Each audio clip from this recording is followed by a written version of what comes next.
মৰমৰ ছাত্ৰ-ছাত্ৰী আৰু বন্ধু-বান্ধৱীসকল, আজি আহা আমি অনুশীলনী 11C 8 নম্বৰ অংকটো শিকো।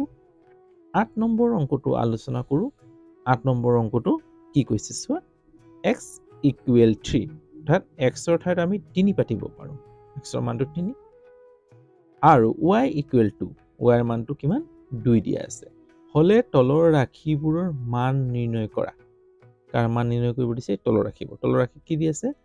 x minus 2y, x square plus 2y, xy plus 4y square. এই 8 নম্বৰৰ এইটো সমাধান প্ৰথম পাতিলো। কেনেকৈ কৰিম চাবা।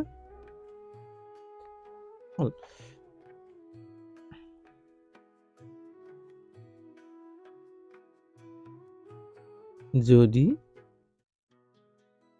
x equal 3, y equal 2,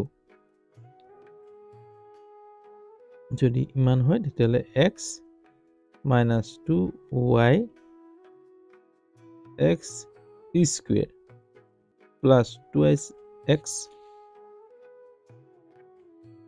xy, twice xy, okay নহয়?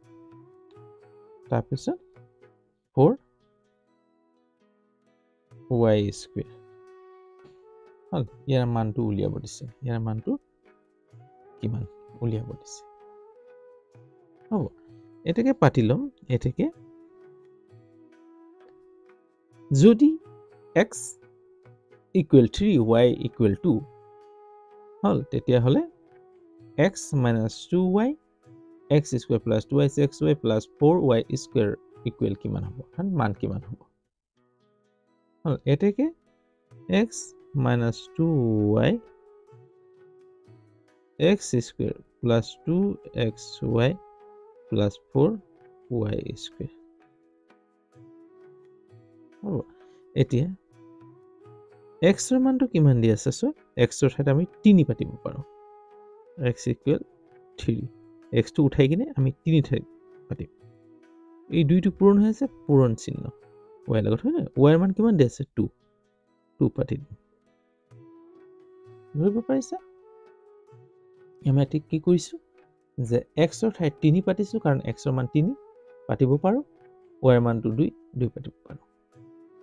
নেক্সট হচ্ছে এতিয়া x ৰ মান কিমান পাতিব পাৰোঁ? 3। ওপৰত স্কুৱেৰ লাগিছিলে, স্কুৱেৰ হল, প্লাস 2 x ৰ মান 3, y ৰ মান 2 প্লাস 4, তাৰপিছত 4 পূৰণ হৈছে নে y স্কুৱেৰ লগত? y ৰ মান কিমান? 2, ওপৰত স্কুৱেৰ হ'ব। এতিয়া চাবা 3 minus 2 দুগুণ 4, 4 হৈছে। 3 স্কুৱেৰ মানে 2টা 3 পূৰণ হবে দেই। 3 স্কুৱেৰ মানে 2টা 3, 3 3 গুণ 9, 9 প্লাস প্লাস 2 3 গুণ 6, 6 2 12, আর পূরণ হয়েছে না? দেখো ইয়াত কিমান 4 কিমান আছে? 4.2 স্কুৱেৰ। 4 to 4 2 মানে 2টা 2, হয় নহয়? 2 স্কুৱেৰ মানে 2টা 2, 2 2 4 গুণ 8, 8 2 গুণ 16 হ'ব। এতিয়া কিমান পাইছো? 16। 2 স্কুৱেৰ মানে 2টা 2, 16।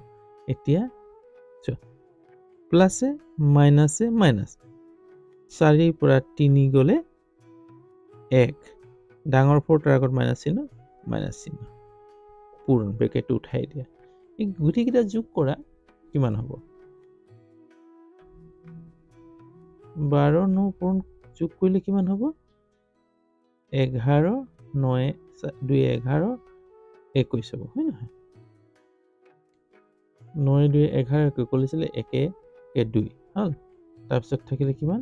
16 যোগ কৰা, 6 1 7 2 একে 3 37 ব্ৰেকেট উঠাই দিলোঁ this is 37 it is পূৰণ হৈ আছে নে প্লাছে মাইনাছে মাইনাছ 37 এগুণ 37 এইটো ইয়াৰ উত্তৰ ইয়াৰ মানটো আমি ইমান পালোঁ হ'ব আমি 1 নম্বৰটো অংকটো এই ধৰণে কৰি সমাধান কৰিলোঁ যদি ইয়াত কিবা সুধিবলগীয়া থাকে তেতিয়াহ'লে কমেণ্ট কৰিবা কমেণ্টত মই তোমালোকৰ উত্তৰসমূহ দিবলৈ চেষ্টা কৰিম যদি চেনেলত নতুন তেতিয়াহ'লে চেনেলটো ছাবস্ক্ৰাইব কৰি ল'বা আৰু সময়মতে মোৰ ভিডিঅ'সমূহ পাবলৈ বেল আইকনটো টিপি দিবা আজিলৈ হ'ব যদি অংকটো চাই ভাল পাইছা তেতিয়াহ'লে লাইক এটা কৰিবলৈ নাপাহৰিবা আজি ইয়াতে ৰাখোঁ বাই